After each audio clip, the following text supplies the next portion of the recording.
Hello అందరికీ ఈరోజు మా అమ్మ అయితే బెండకాయ పచ్చడిలు పులుసు చేశారనమాట. నాకైతే ఈ కర్రీ అంటే చాలా ఇష్టం.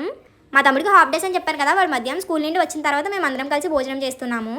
డైలీ అయితే అసలు ఎంత టైం అయినా సరే ఆకలి వేయదు, కానీ ఈ రోజు మాత్రం ముందే ఆకలి వేసేస్తుంది. అప్పుడు ఈ అమ్మలందరూ వేసే డైలాగ్ ఏంటంటే, ఇష్టమైన కర్రీ చేసినప్పుడే కాదు రోజు ఇలానే తినాలి అని అంటారు. మా అమ్మ నాన్ వెజ్ తినరని చెప్పాను కదా, ఓన్లీ ఎగ్ మాత్రమే తింటారు. అందుకని చెప్పి ఉత్తి బెండకాయ కర్రీ చేసుకున్నారు.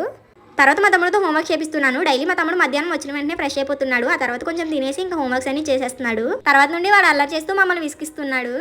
కానీ మా తమ్ముడు చదవడానికి మాత్రం అసలు ఇబ్బంది పెట్టాడు. ఎంత అలా అయితే అల్లరి చేస్తాడో అంత బాగా చదువుతాడు. చిన్నప్పటి నుండి మా తమ్ముడు స్కూల్కి వెళ్ళడానికి అసలు ఏడ్చేవాడే కాదు. కొంతమంది పిల్లలు ఉంటారు కింద పడి దొల్లేస్తారు. నిజంగా మా తమ్ముడు చిన్నప్పుడు కూడా అసలు ఏడిపించేవాడు కాదు, స్కూల్కి బాగానే వెళ్ళిపోయేవాడు. తర్వాత హెయిర్కి ఆయిల్ పెట్టుకుందామని చెప్పి మా అమ్మ అయితే విటమిన్ ఈ క్యాప్సూల్స్ ఉంటాయి కదా, అవి వేస్తున్నారు. ఇలా మనం డైలీ హెయిర్కి పెట్టుకునే ఆయిల్లో 2 విటమిన్ ఈ క్యాప్సూల్స్ వేసుకుంటే హెయిర్ గ్రోత్ బాగుంటుంది. ప్లీజ్ వీడియో లైక్ చేయండి. మీరు లైక్ చేయడం వల్ల ఈ వీడియో మరికొందరికి చేరుతుంది. మీరు మమ్మల్ని సపోర్ట్ చేసిన వాళ్ళు అవుతారు. అలాగే మా ఛానల్ని సబ్స్క్రైబ్ చేయండి. Bye guys, Tata.